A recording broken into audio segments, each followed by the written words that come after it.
কাৰ্বি পাহাৰৰ পাঞ্জুৰী ঘটনাক লৈ অব্যাহত আৰক্ষীৰ অভিযান ৭২ ঘণ্টাত গ্ৰেপ্তাৰ প্ৰায় ৩০জনকৈ অভিযুক্ত ভিডিঅ' ভাইৰেল কৰা ৫ যুৱককো গ্ৰেপ্তাৰ ঘটনা হৈছে এইটো নিষিদ্ধ কৰি দিব লাগে I think that is not the solution মোৰ হিচাপতে এইটো সলিউশন নহয় সমস্যা সমাধান সেইটো নহয় আজি ইয়াত যদি হৈছে আৰু ঘটনাটো কিয় হ'ব পাৰিলে আৰু ঘটনাটো কিয় হ'ল আৰু আমাৰ হিউম্যান নেচাৰৰ কিমান পাৰভাৰ্সন আছে সেইটো সিদিনা দেখা গ'ল ঘটনাটো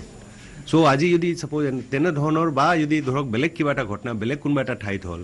হয় টুৰিষ্ট স্পট হওক বা নন টুৰিষ্ট স্পট আপুনি কি একফালৰ পৰা গোটেই এৰিয়াবিলাক তেনেকৈ যোৱা ৮ জুনত ডকমকা থানাৰ অন্তৰ্গত পাঞ্জুৰীৰ ঘটনাক লৈ দিন ৰাতি একাকাৰ কৰি আৰক্ষীয়ে অব্যাহত ৰাখিছে অভিযান প্ৰথম দিনাৰে পৰা কাৰ্বি আংলং জিলাৰ ঘটনাস্থলীত বাহৰ পাতি আছে অসম আৰক্ষীৰ আইন শৃংখলাৰ এডিজিপি মুকেশ আগৰৱালাই আৰম্ভ কৰিছে তদন্ত আৰু যাৰ ফলস্বৰূপে ৭২ ঘণ্টাত বৰ্তমানলৈ গ্ৰেপ্তাৰ হৈছে ২৫জনকৈ অভিযুক্ত সমগ্ৰ ঘটনাৰ ভাইৰেল ভিডিঅ' সংগ্ৰহ কৰি ঠায়ে ঠায়ে অভিযান অব্যাহত ৰাখিছে অসম আৰক্ষীয়ে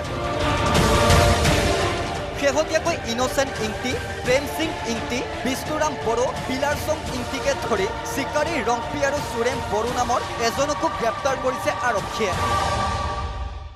যোৱা ৮ জুনত যেতিয়া ডকমকাৰ ডেনগাঁৱত সেই নাৰকীয় ঘটনাটো সংঘটিত হৈছিল তাৰ পাছৰে পৰা আৰক্ষীয়ে অভিযানত নামি পৰিছিল বিশেষকৈ ছ'চিয়েল মিডিয়াত যিসকলে ভিডিঅ' ভাইৰেল কৰিছিল তাৰ সমান্তৰালভাৱে যিসকলে বিভিন্ন ধৰণৰ মন্তব্য প্ৰদান কৰিছিল তেওঁলোকক চোকা নজৰ দিয়াৰ সমান্তৰালভাৱে যিসকলে এই গোটেই ঘটনাৰ লগত জড়িত আছিল তেওঁলোকক ভিডিঅ' ফুটেজ সংগ্ৰহ কৰি তেওঁলোকৰ বিৰুদ্ধে অভিযানত নামি পৰিছিল অসম আৰক্ষী তাৎপৰ্যপূৰ্ণ কথাটো হ'ল সমগ্ৰ ঘটনা মোবাইলত ভাইৰেল কৰা বিষয়তো ডিফু থানাত ৰুজু হোৱা ১২৩/১৮ নং গোচৰৰ ভিত্তিত গ্ৰেপ্তাৰ কৰা হৈছে আন ৫জনকৈ লোকক